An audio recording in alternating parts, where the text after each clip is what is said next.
आगे बढ़ेंगे कक्षा 9वीं ब्रिज कोर्स गणित। गणित में हमने पेज नंबर 65 तक का सॉल्यूशन देख लिया था। आज हम बात करेंगे पेज नंबर 66 के सॉल्यूशन की। तो पेज नंबर 66 के सॉल्यूशन पे आपको एक नया चैप्टर मिलता है, ज्यामितीय आकृतियों की समझ। ठीक है, जो ज्यामितीय आकृतियाँ होती है उनकी समझ हमको यहाँ पे चैप्टर जो है वो पढ़ना है। क्वेश्चन नंबर पहला आपको दिया है कार्यपत्रक 1, परिवेश से रेखाखंडों के 4 उदाहरण दीजिए। देखो यहाँ पे सबसे पहले तो परिवेश दिखा हुआ है। परिवेश क्या होता है वो हम समझ लेते हैं। परिवेश होता है ब्रह्मांड।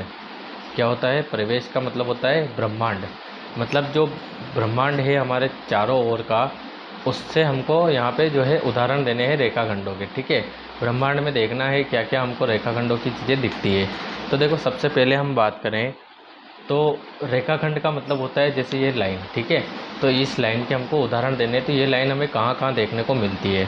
ठीक, तो जैसे कि हम बात करें कि हमारा जो दरवाज़ा होता है वो कुछ इस प्रकार होता है। ठीक, तो दरवाज़ा भी रेखाखंडों से मिलकर बनता है, 1 2 3 और 4। तो हम पहला क्या बता सकते हैं? दरवाज़ा, क्योंकि रेखाखंडों से मिलकर बन रहा है। उसी टाइप से हम अगर बात करें तो यहाँ पे एक कुर्सी। ठीक है, कुर्सी भी रेखाखंडों से मिलकर बनती है।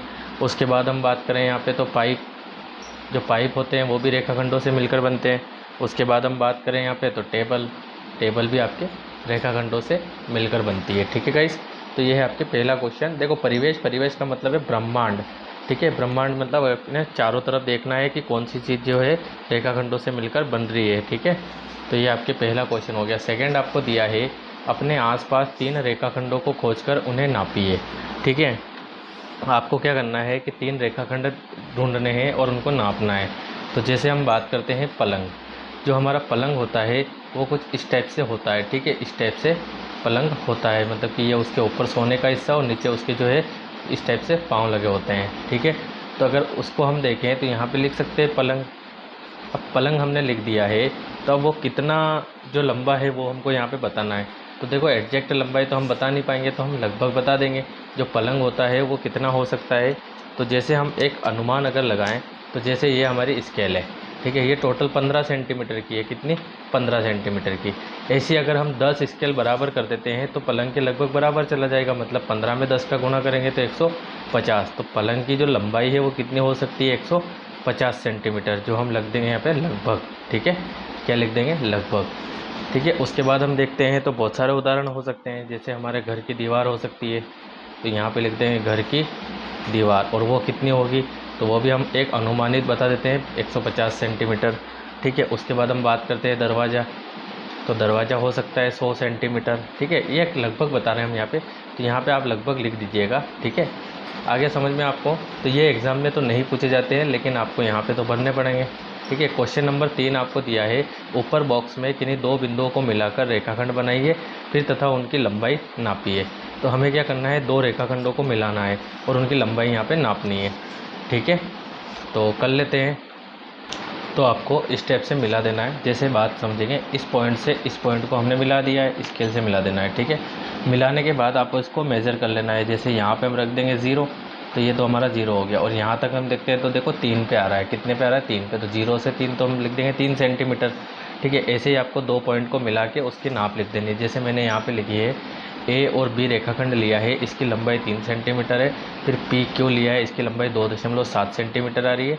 फिर एम एन लिया है, इसकी जो है 3.5 है।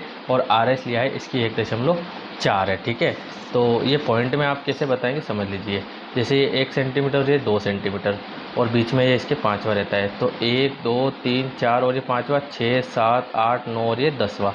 तो जैसे कि ये छोटे छोटे जो डंडे रहते हैं, जैसे आपको लिखना है 1.8 सेंटीमीटर, तो वो कौन सा होगा? तो जैसे 1 के बाद आप 5 6 7 और तीसरे डंडे पे जाएंगे ना, इसके बाद वाले पे, मतलब कि यहाँ से आप 8वां डंडा काउंट कर लीजिए, तो इसको हम बोलेंगे 1.8 सेंटीमीटर। ठीक है, तो 3 जैसे 2.7, तो 2 के बाद 7 छोटे छोटे डंडे, 3.5 तो 3 के बाद 5 छोटे छोटे डंडे, 1.4 तो 1 के बाद 4 छोटे छोटे डंडे। ठीक है, तो ये था आपके पेज नंबर 66 का सॉल्यूशन। बात करते हैं पेज नंबर 77 की।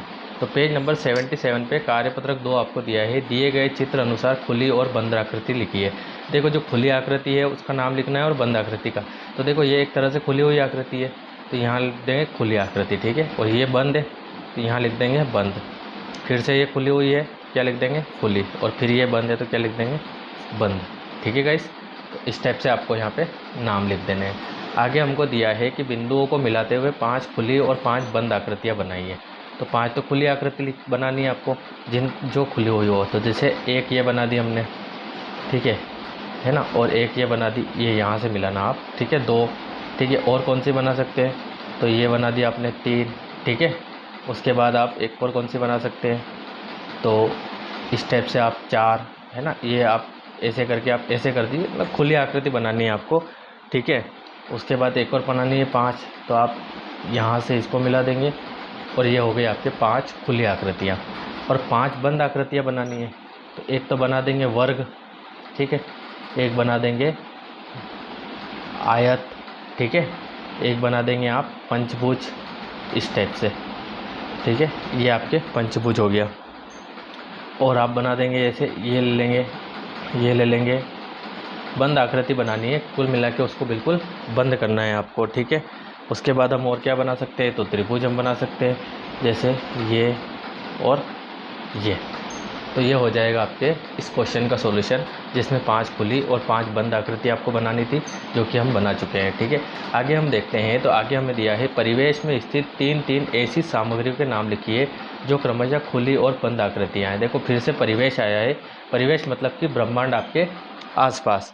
तो आपके आसपास देखना है ऐसी चीज़ें जो खुली हो और बंद हो। तो जैसे हम देखते हैं घर में, सबसे पहले देखते हैं तो मटका हमें नज़र आता है, जिसका मुंह ऊपर से खुला हुआ होता है, ठीक है।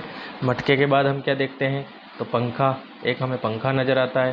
पंखे के बाद हम क्या देखते हैं यहाँ पे, तो टेबल देखते हैं, है ना। टेबल भी हमको, टेबल का जो ऊपरी वाला ऊपर का हिस्सा होता है ना, उसकी बात हम कर रहे हैं ना, ऊपरी भाग, जो ऊपरी भाग होता है वो खुला हुआ होता है।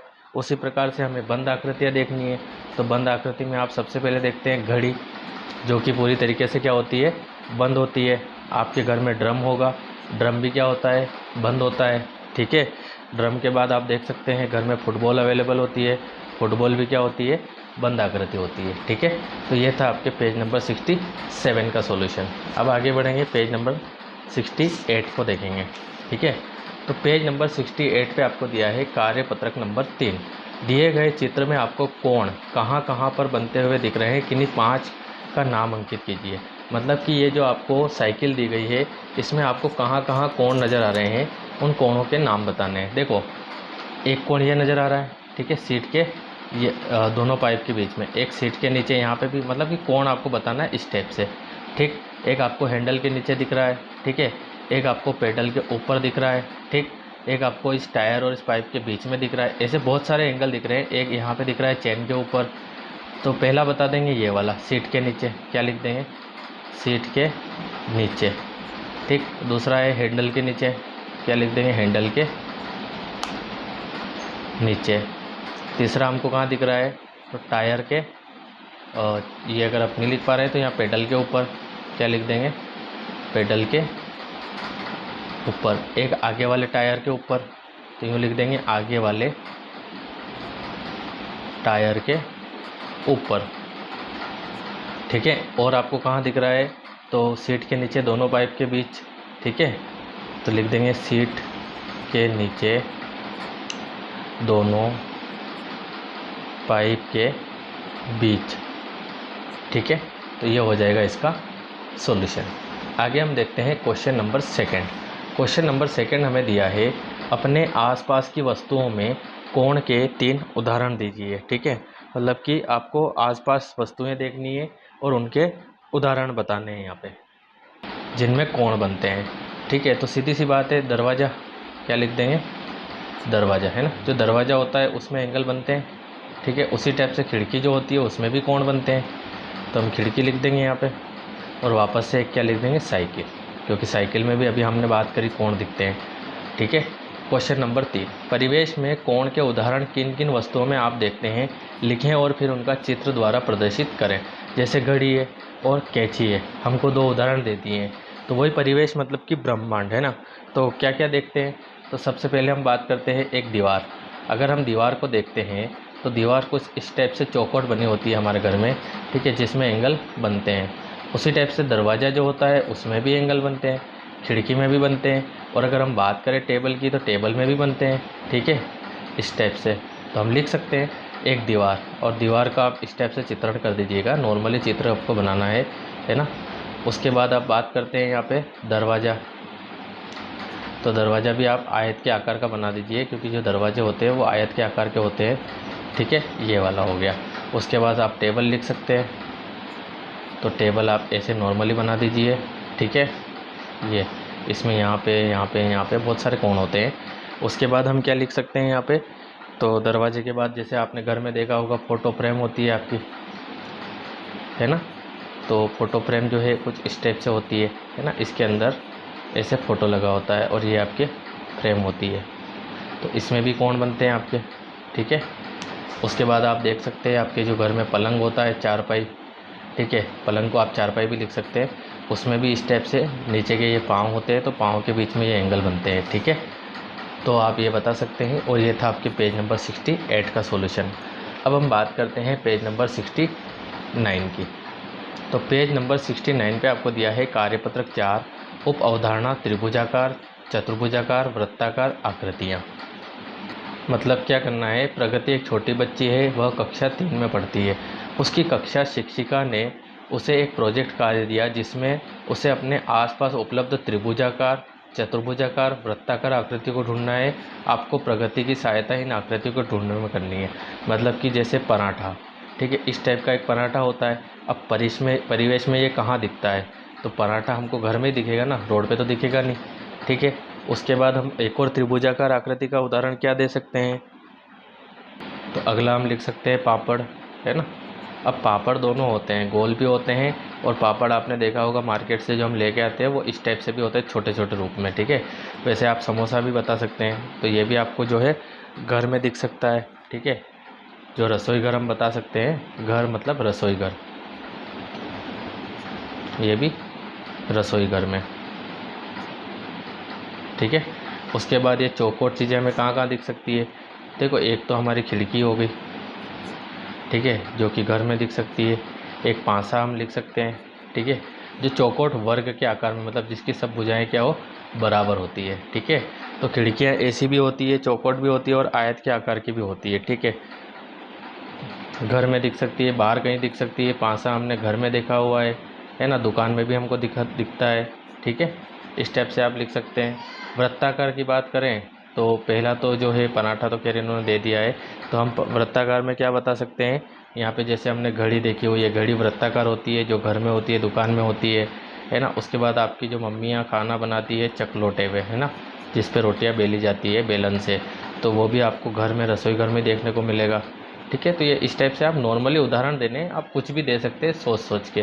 काफ़ी इंटरेस्टिंग जो है क्वेश्चन है, और इंटरेस्टिंग चैप्टर भी आपको ये दिया गया है। तो ये था आपके पेज नंबर 69 का सॉल्यूशन, ठीक है।